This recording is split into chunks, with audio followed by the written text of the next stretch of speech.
The title of the podcast is Thin Ice. Thin Ice with Amy Freeze. Yes, weather. We try to coincide what's going on. Made sense, but it's also a big metaphor. I feel like a lot of my life has been lived on thin ice. And so I thought this will be an opportunity, yes, to incorporate weather, but also to tell stories about living on thin ice, my life on thin ice, and introduce you to friends, people that I've met who have basically survived thin ice of their own and been able to make it through the struggle. Today, our guest not only has lived through some thin ice of his own, but also has made a difference in the lives of teens who can very often end up on thin ice, and has sort of thickened the foundation for teens growing up in Queens, New York. He loves surfing. He's an awesome person. Let me introduce you to surfer Lou Harris. It's great to see you, Lou. Hello, Amy. Nice seeing you again. So good to see you. You too. I was thinking about this. When we first met, we were actually social media friends first. Yeah, for a couple of years, actually. Yeah. On Instagram. Yeah. And then one day, I'm on the boardwalk in Rockaway, and I was there with Audrey Puente. Audrey Puente and your kids, and you gave me a call. You said, "Hey, I'm on 116. Can you come down and meet and say hello?" And you told me whenever you're in Rockaway, you call me or Will Scudden and went to say hi. Yeah, and we met that way. Yeah. And then from time to time, when I come out to Rockaway, we'd meet up at Claudette's. And when you first got married to Eric, we met you on 116th. I met him for the first time, and yeah, it was nice. Yeah, it was great. Yeah. You're so great. I'm so excited that we get to talk about this. First of all, no one thinks of New York and surfing. Yeah. Even though we're an island, New York's an island, right? Manhattan's an island, and we're along the East Coast. But no one, they think of bleach blonde men surfing in California when you talk about surfing. Yeah, exactly. People don't realize that Rockaway, especially Beach 90th Street, is the first legal surfing beach. So people don't realize that New York, especially Rockaway, is very, very, to me, it's cool because it's the only beach, it's the only place where you could surf and then a half hour later go see a Broadway show. You can't do that in Belmar. You can't do that in Montauk. You can't do that in Lincoln. You can't do that in Lido, Jones Beach. That's why I remember I surfed all day. It was Hurricane Gertrude. I surfed for like 6 hours. I went to a party and Washington Square Park. And my eyes were all bloodshot, red from surfing. And my ex-girlfriend's boss said, why would Lewis come here looking all like he's on something? And she went up to me and said, "What's wrong with you?" I said, "I surfed all day." I was on some waves, dude. Yeah, so he came up to me and he's like, "Surfing where?" I said, "Rockaway." He's like, "Rockaway? You can surf in Rockaway?" I'm like, "Yeah." So I was like, wow, that's right. People don't know that.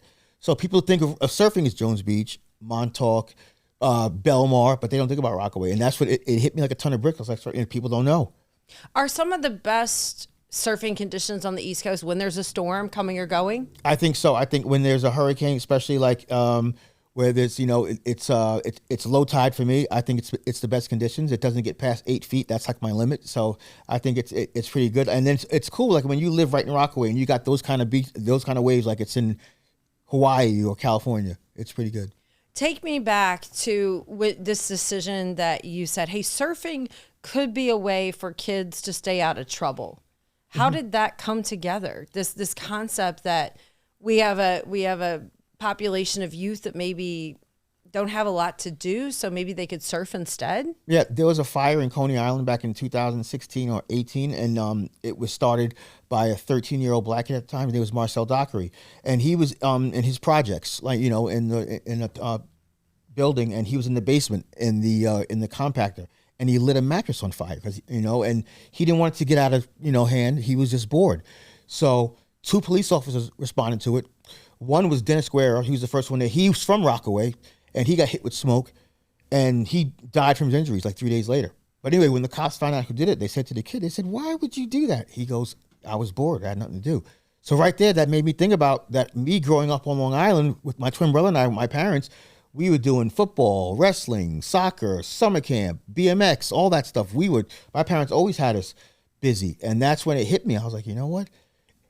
I think I'm going to do something here. So a week before the tragedy, I had gotten my neighbor's mail by mistake. It was a Surfer's Journal. And in that article, in that magazine, there's an article on the Black Surfing Association.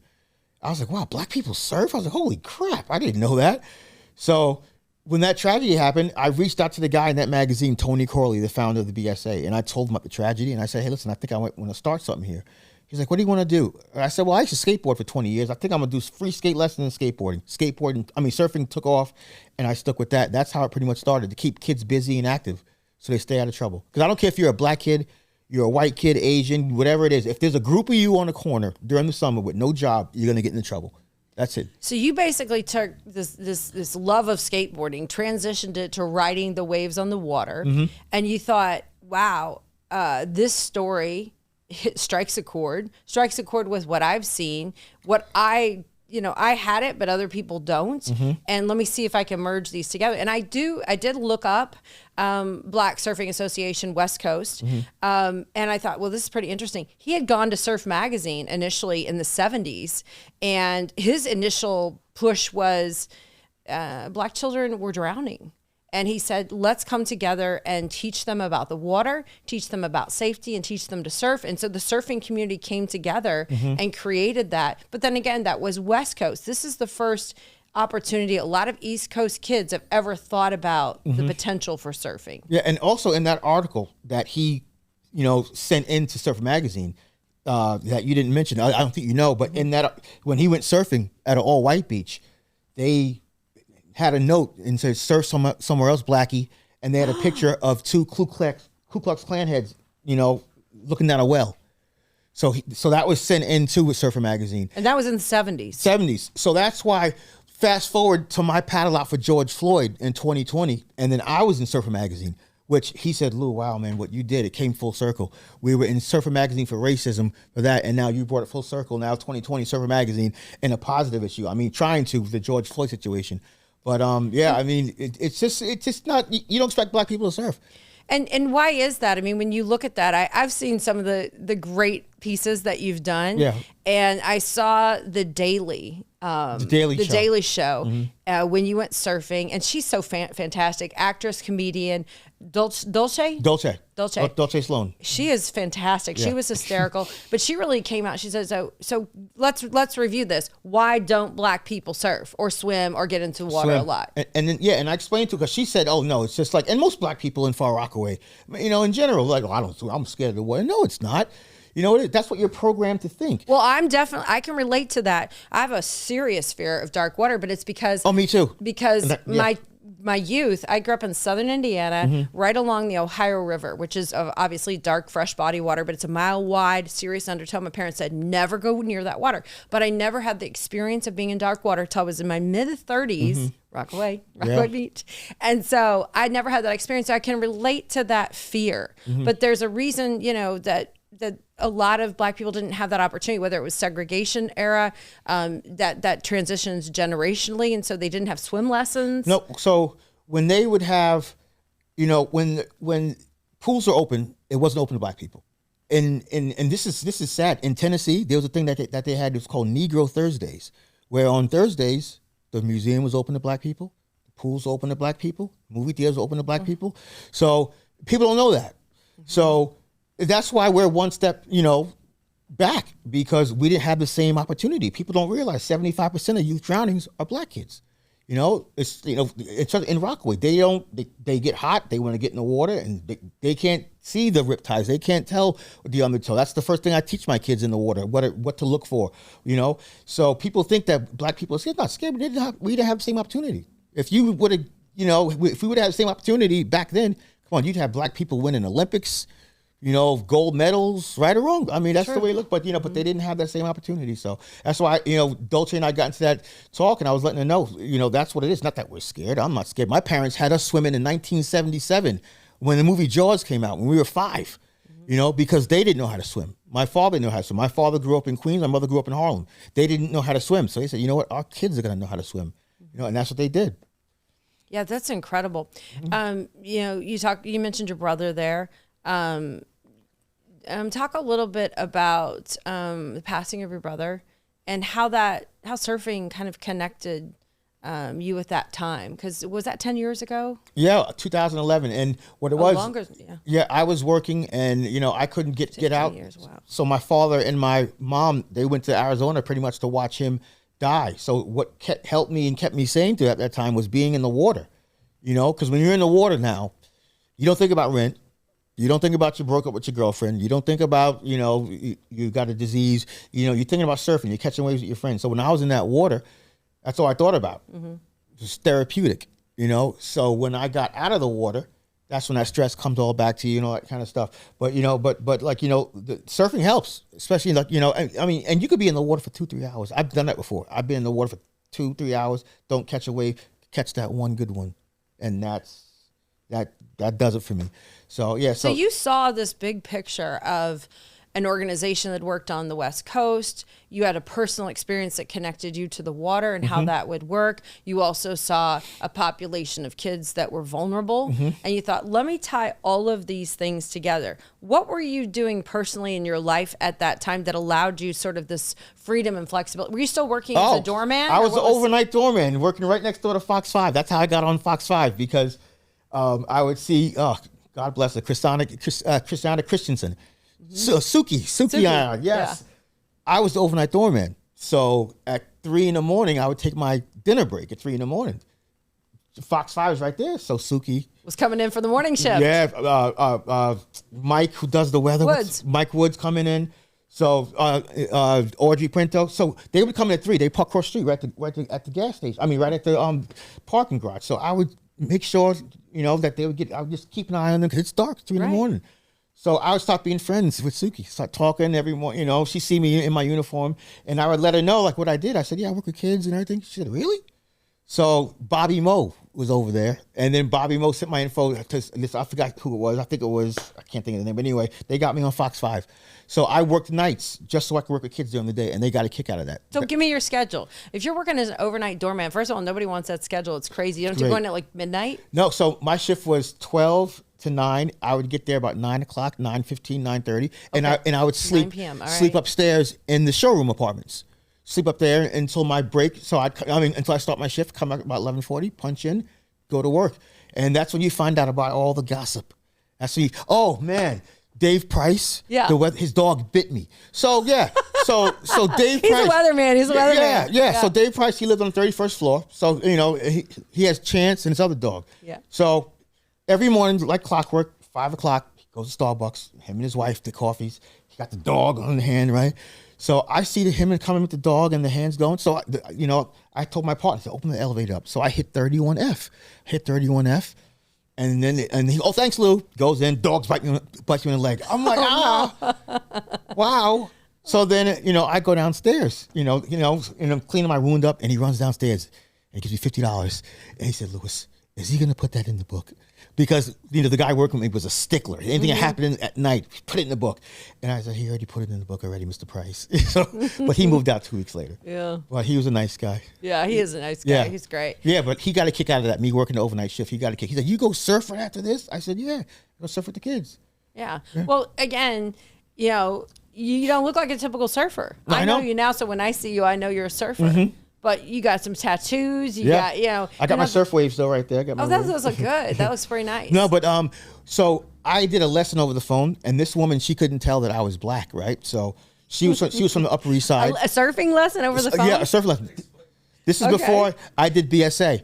So I booked the lesson, and she said she's coming from the Upper East Side. So she said, I'll be wearing a green sarong, whatever. And I said, okay, I'll be on the beach surfing. So I see her coming, and I said, hey, what's up, Bridget? She's like, who are you? I said, oh, it's me, Louis. I'm your lesson. She's like, don't talk to me. I was like, I just got phone you. She's like, leave me alone. I was like, okay. So I went into the water to go surf. So my buddies were down the beach, and they saw what happened. So I guess they were talking, and they pointed to me like, yo, that's him right there. So I got out of the water, and I went over to her. She's like, oh, my God. I'm so sorry. I had a long train ride from the Upper East Side. I'm like, don't worry about it. Now, I could have been an idiot to her. I could have been rude, but no. But that was a nice friend. I stayed friends with her for 2 years after that. But again, I couldn't be mad at her because I'm not your typical looking surfer. So it's like, I get, so I was mad for like 30 seconds, but I was like, wait a minute, she's right. When do you see a black surfer? Like, yeah, but that was funny. And we went and got lunch after that and stayed friends. Yeah, it's really an amazing story how everything came together. Let's talk a little bit about the work you've done, because when I see the pictures of you and the kids, they light up. They are so happy. First of all, how do you find the kids? These are free lessons, but how do you find the kids? How do they find you? Instagram. People don't take advantage of Instagram. Instagram is the biggest marketing tool there is, and that's how people find me. Also, like when I do podcasts and shows like this, and people find me. Yeah, and then parents hit me up. They're like, can I bring 2, 3, 4, 5 kids? And that's how it goes. And the kids love it. One thing I tell the kids is they get scared, and I say to the kids, "What would you rather do? Kickflip down 6 steps and land on concrete, or land in the water?" And they're like, "Oh yeah," because kids get so nervous. And I'm like, first thing I say is, "Have you snowboarded? Have you skateboarded?" Yeah. I said, "Then you could do it on this big board." And that usually kills it for them right there. I mean, they're so good. And most of it's funny too, because I'll have brothers and sisters come. Like Kate, she'll probably do better than William, because the sisters always do better than the brothers, and that makes the brothers always want to try harder. Right. But the girls are always better, because the girls are gymnasts. They're doing sports, stuff like that, better than the boys. You make this opportunity available to anybody, and also they're free. These are free lessons that are available on the beach. Where have you been able to secure funding? Where have you been able to have people pay you for your time? And also, the equipment is not cheap for surfing. Yeah, we get donations. The actor Jonah Hill, he bought us 8 surfboards last summer. We're sponsored by Vans. Vans gives me free shoes. We're sponsored by Sanuk. Sanuk gives me free sandals. We get free the TV show The Blacklist. They bought us a bunch of wetsuits. Wow. Yeah, we get surfboard donations. We get wetsuit donations. And that's the thing is, people will say to me, "Oh, why do you always post what you get and stuff?" I'm like, dude, for one, that encourages other billion-dollar companies to want to send me stuff, and 2, it inspires other people. I get people hitting me up 3 times a week saying, "Hey man, because of you, man, I did a turkey drive. Oh, because of you, I gave back at my church," and that feels good. Pay it forward. I get that all the time. I mean, if I had a nickel for every time somebody does that to me, and that's why I do it. And then it makes companies like Sanuk. Sanuk sent me $8,000 worth of shoes. Wow. $8,000 because they see I'm not selling it. I'm not making any money. I'm not giving it back. I mean, you got these surf schools that charge $120 an hour.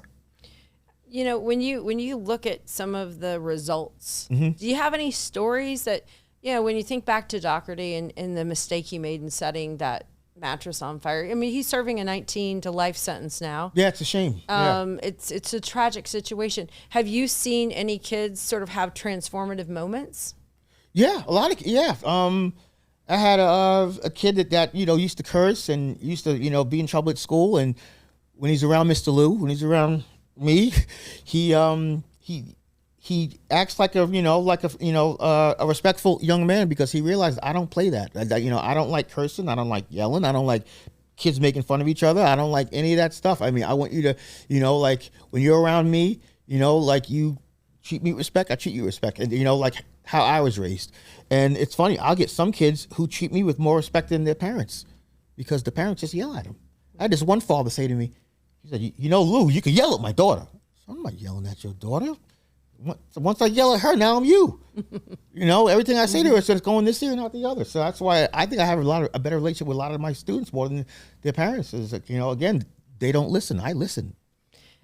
When you look at your life and you say, it's not, people don't wake up every day and say, "Hey, let me donate my time to kids." How did you get this way? You talk a lot about your parents and the influence that they had on you. Any rough patches, any thin ice moments for you that you kind of dig down and say, "I don't want anybody to have to go through what I went through on that"? Well, yeah, well, doing good in school. Like me, I wasn't like the most, assertive person in school. That's why I always tell the kids, don't waste your parents' money. If you don't want to go to college, let them know. I mean, but I try and instill them. They're like, I'll go to schools in Rockaway, and I go to school and talk to them about career advice and stuff. And, just to, let them know, listen, I don't want you to have to struggle like Mr. Lou did. I want you to go there, go to college, get your education. Don't sit there and fall asleep. Don't sit there and waste your parents' money. I mean, just live a nice, honest life. That way you don't have any regrets, and you could just pay it forward to the other kids, other people. Yeah. It's tough when you look at some of these kids that don't have the access or the opportunity. Some of them actually do have opportunity, but they don't know how to seize the moment. They don't know how to seize, they don't know how to seize the wave. I read this article that you did, and you're like, waiting for a wave sometimes is like waiting for the A train. Yeah. You expect it to come at some point. You don't know exactly when that's going to be. And so seizing those moments, you seizing BSA, seizing those moments to interact with kids. some of that messaging is part of life's lessons. It is. It definitely is. I mean, a lot of these kids in my program now, I mean, they're like, they'll be in the water now. They'll see plastic. They'll put the plastic under their wrist. They weren't doing that before, like, because they know about plastic and the eco life and the wildlife. Ocean conservation. Exactly. They weren't doing that before. Like, I mean, like, kids will come up to me. They're like, Mr. Lou, look at that riptide. They didn't know that before. So like, they'll say, Mr. Lou, let's wait 5 minutes. It's high tide. And I'm like, wow, this kid's 7 years old. How do you know what high? It's me. So, and they pick it up. The kids' heads are like sponges. Mm-hmm. That's why you can't, teach them bad stuff. You can't curse around them because they're gonna start cursing. You start, bad stuff around. The kids will copy everything you do. And I was a camp counselor. I mean, the first day before the kids came, he said, listen, watch what you say. Watch how you talk. Watch how you dress. The kids copy everything you do. And that's what the kids do with me now. Like the parents will send me pictures of the kids with their Van socks on and Van sneakers. They're trying to copy Mr. Lou. So it's a beautiful thing. It's a true role model that you're doing. And, when you start to see this, do you see this? I know your wife has helped you and your daughter. It's become sort of a family and a community support there. Is this a life calling for you? What do you see happening with it? I think it is. I think right now, like, we're doing like a kid show on YouTube.